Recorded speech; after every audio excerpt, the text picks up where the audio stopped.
And I'm Giancarlo. And this is our review of Prison Outbreak of Zombicide, Part 2, Season 2. Yeah. Kind of like the second game. And this is Toxic City Mall, which is an expansion for the original Zombicide or expansion for Prison Outbreak. In Zombicide Prison Outbreak, players are trying to work together to defeat the zombie outbreak. In the box you'll get 9 game tiles, which are double-sided and will form the playing area. These tiles have roads, prison rooms, and sewer spots. 6 double-sided player boards with stress levels, special abilities, and inventory slots. You'll get 2 miniatures for each player, the standard version and the Zombivore version. A deck of equipment cards where you'll find items which will help you survive, from a riot shield to automatic shotguns, food, water, gasoline, etc. Zombie cards which determine what zombies spawn at any given location. Wounded cards to mark your wounds on your character. The Born Leader token, vehicle tokens, doors tokens, exit tokens, first player tokens, noise tokens, objective markers, zombie spawn points, and other tokens for the different scenarios of the game. The game is played until the players achieve their goal or they all die. Here's how to set up. Choose a mission from the 10 available in the rulebook. Now set up the board the way the mission describes in the rulebook. For this review, we'll look at the mission number 1. The objective of this mission is to explore the area, find maps, blueprints, and all the things that can be useful, then go to the prison and lock everyone inside by closing the purple door. Each player chooses characters to play as. Depending on the number of players, some players will have more characters to control. Once everything is set up, you're ready to play. The game is played in rounds. The players will do actions, then the zombies. The first player will take his turn doing 3 actions for each of the character he controls. Once all players have done 3 actions for each of the characters, the zombies will do their actions and then spawn new zombies. Here's a list of actions you can do. You can move, search, open doors, reorganize inventory, shoot, attack, get in or out of a car, drive a car, take an objective or activate something, make noise, or do nothing. Let's look at movement. You can spend an action to move adjacent to your spot. If there's a door in the way, you must use something which can open doors. Some will make noise and others will be silent. If you make noise, put a noise marker there. Let's look at some cards. The bottom part of some weapons have stats like range, how many dice rolled, accuracy, and damage. Some items can be combined to make sniper rifles, nail bat, and molotovs. These are placed on your player board. You have 2 hands and a backpack. The top track is your experience. The more experience you get, the stronger you become. You can unlock abilities when you reach another color on the track, but this also means that more zombies will spawn when you draw a zombie spawn card.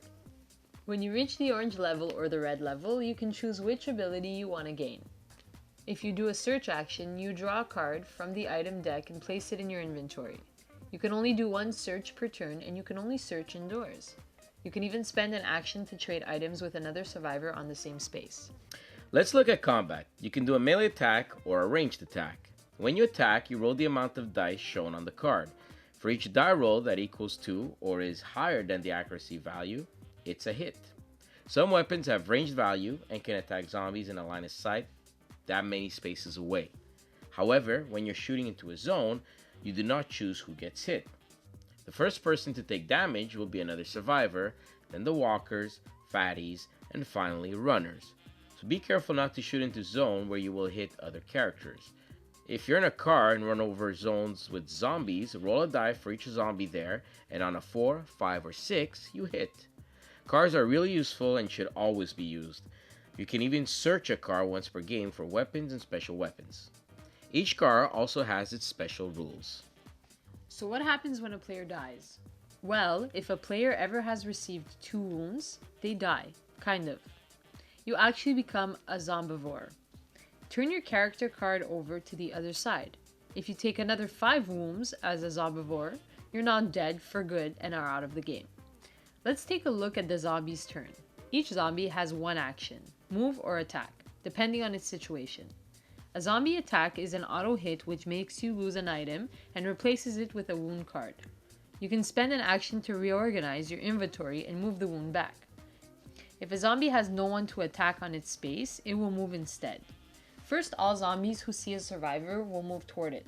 A runner has 2 actions, so be careful with these guys. If a zombie does not see a survivor, they move towards the closest noise token. Once all zombies have moved or attacked, new ones come out. During setup, you placed some zombie entrances on the board which look like this. For each one of these, you'll draw a zombie card and look at the highest experience color between all survivors. If at least one survivor is at yellow, spawn that many there. Same goes for orange or red.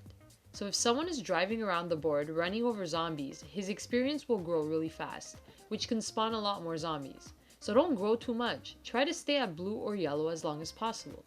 If the zombie card has a manhole instead, spawn the zombies on every zone with a manhole with a survivor on its tile. And that ends the turn and a new round begins. So you see, it's a pretty straightforward game. No innovative mechanic, but comes with a lot of stock and miniatures. Just follow the mission descriptions and try to complete the objectives. It looks like it's a very complicated game when you look at the back of the box, but the rulebook is a quick read and the rules are very well explained with lots of examples and images. It's not a complicated game to learn, but can be very difficult to master and win. You can play campaign mode and follow the storyline of the missions and even mix this set with the original Zombicide Season 1. They both play the same way, so if you've seen this review, you know what the other one is like.